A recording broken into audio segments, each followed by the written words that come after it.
नमस्कार, श्रुतियोग न्यूज देख रहे हैं आप, मैं आपके साथ प्रिया। पूर्णिया से निर्दलीय सांसद पप्पू यादव सदन में खूब बोलते हुए दिखाई दिए। बता दें आपको कि सदन में सत्र के दौरान पप्पू यादव अपनी बातों को रखते हुए नजर आए। इस दौरान उन्होंने नदियों की जो स्थिति पूरे देश में बनी हुई है और बिहार में खासकर जो पानी की कमी है उस चीज को लेकर के पप्पू यादव सरकार को घेरते हुए नजर आए। पप्पू यादव ने कहा कि हर साल जो चुनाव आता है, फिर चाहे वो दिल्ली की बात करे, बनारस की बात करे या फिर बाकी जगहों की बात करे, प्रधानमंत्री नरेंद्र मोदी गंगा की सफाई, यमुना की सफाई के नाम पर जीत जाते हैं, प्रधानमंत्री बन जाते हैं, लेकिन स्तर कितनी है ये चिंता का विषय बना हुआ है। उन्होंने कहा कि हमारे यहाँ जो नदियों की स्थिति है वो काफी ज्यादा चिंतादायी है। पानी से ही सारी बीमारी आजकल फैल रही है और पानी की स्थिति जो है वो हमारे यहाँ बिल्कुल भी सही नहीं है। इसके लिए जिम्मेदार सरकार है और सरकार जो वादे करके आती है उसे पूरा नहीं करती है। इसके अलावा उन्होंने बिहार की तमाम जिलों में जो नदियां हैं उनकी बढ़ती हुई जो उनमें अशुद्धियां हैं उनको लेकर के उन्होंने कहा कि जिस तरीके से नदियों को कहा जाता है सफाई के लिए, सफाई के नाम पर वोटें ली जाती हैं, बाद में चलकर ऐसा कुछ भी नहीं किया जाता है। अरवल औरंगाबाद को लेकर के उन्होंने कहा है कि जो कोयल बनाया गया था कि जिस से औरंगाबाद में पानी की आपूर्ति पूरी हो सके, वो अभी तक शुरू नहीं हुई है। अभी तक औरंगाबाद और जहानाबाद में पानी नहीं पहुंचे। क्या कुछ कहते हुए नजर आ रहे हैं पप्पू यादव? आइए उनके इस बयान को आपको दिखाते हैं। धन्यवाद। माननीय सदस्य पप्पू यादव जी। धन्यवाद सभापति महोदय। सभापति महोदय, जो देश नदियों को सिर्फ नदी समझा, उसने भगवान नहीं माना। वो नदी अच्छा भी रहा, वो नदी दुनिया को जीवन भी दिया और उस देश ने उस नदी को अपने जीवन के लायक बनाया। जो देश नदियों को भगवान मान लिया, वह नदी उस देश में मैली हो गई। गंगा मैली चादर। एक भी नदी, जमुना, गंगा, कोसी, महानंदा, गंडक, बूढ़ी गंडक, सप्तकोसी, मेची, सोन, आप जितनी नदियों का नाम लेंगे हिंदुस्तान में, वो नदी स्नान करने के लायक नहीं। सभापति महोदय, 90% बीमारी पानी के चलते हमारे देश में, 90%।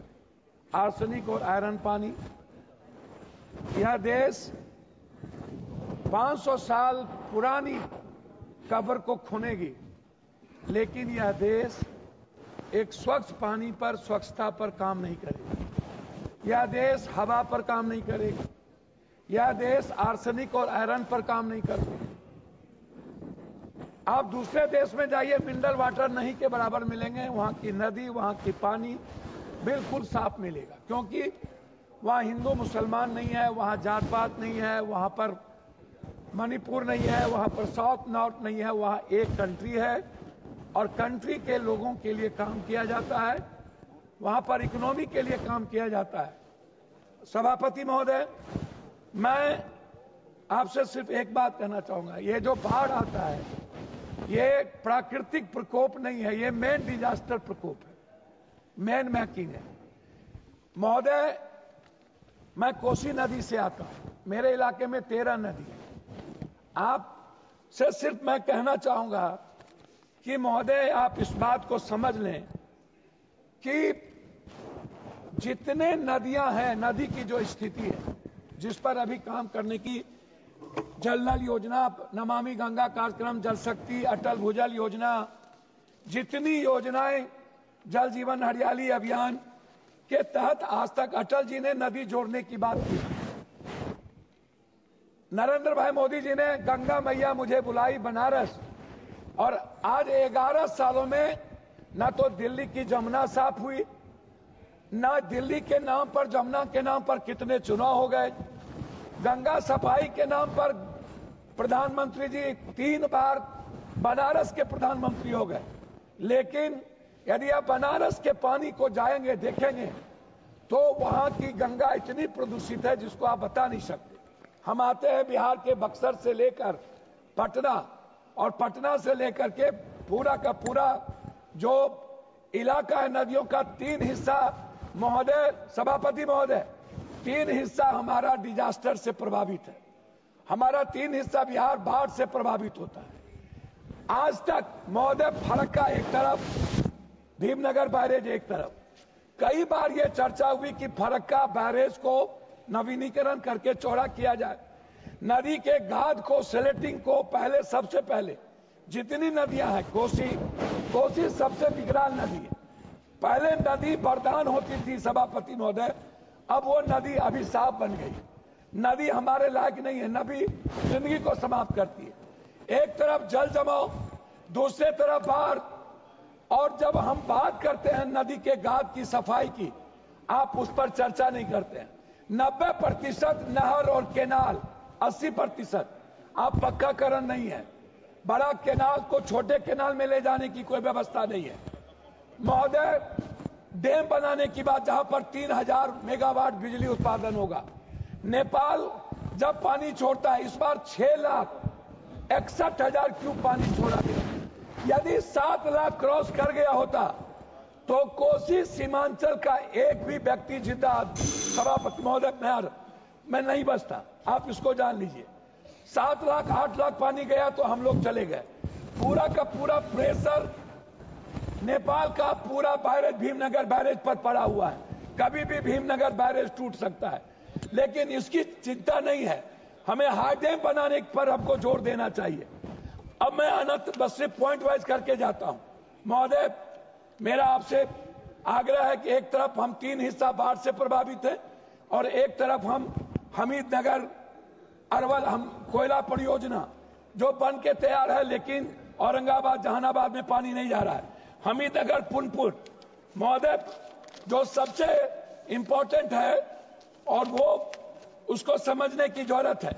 ये जो जहानाबाद अरवल में पानी हमीदनगर पुनपुन परियोजना के तहत मिलना था, आज तक जिसको स्वर्गीय जगदेव बाबू लाए, लालू जी, नीतीश कुमार जी दोनों इसका उद्घाटन किए।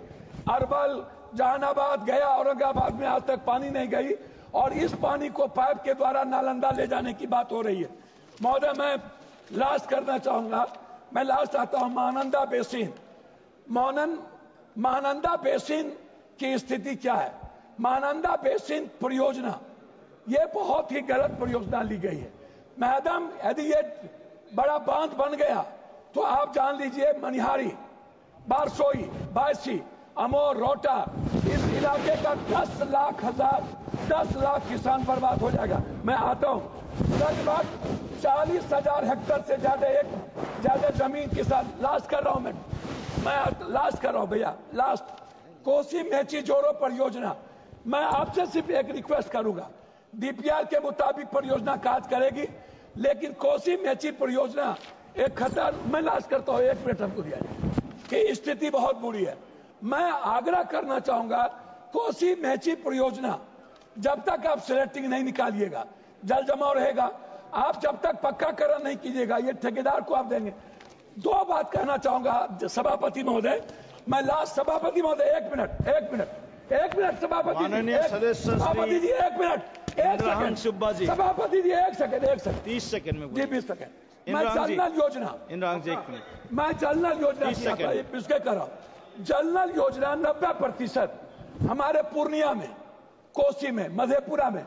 आप हमको कह दीजिए कि जल नल योजना जो लोग किया, मैं लिस्ट रख देता हूं, आप ये ऑर्डर दे दीजिए, लिस्ट दे देता हूं। आपसे रिक्वेस्ट इस बात का है कि जल नल योजना 90% पानी गरीब के घर में नहीं गया है। आप जेपीसी के द्वारा जल नल योजना की जांच करा दें, और जो ठेकेदार किया है उसकी इंक्वायरी करा। धन्यवाद सभापति महोदय, आपने तो देखा आपने पूर्णिया के सांसद पप्पू यादव ने किस तरीके से नदियों को लेकर सरकार को घेरा। उन्होंने कहा कि जो देश नदियों को भगवान नहीं मानते हैं वो अपने हिसाब से नदियों को रखते हैं, लेकिन हमारे यहाँ भगवान का दर्जा देकर के नदियों को गंदा किया जाता है और उनकी सफाई नहीं की जाती है। सफाई का काम करवाना सरकार का है। वादे तो किए जाते हैं चुनाव से पहले कि हम सफाई करवाएंगे, हम स्वच्छ बनाएंगे, लेकिन वोट मिलने के बाद सरकार ऐसा कुछ भी नहीं करती है। प्रधानमंत्री हर बार वाराणसी से यही कहकर जीत करके आते हैं, हर बार दिल्ली में यही वादे बीजेपी करती है, लेकिन होता कुछ नहीं है। ना तो गंगा की सफाई होती है, ना ही यमुना की सफाई होती है।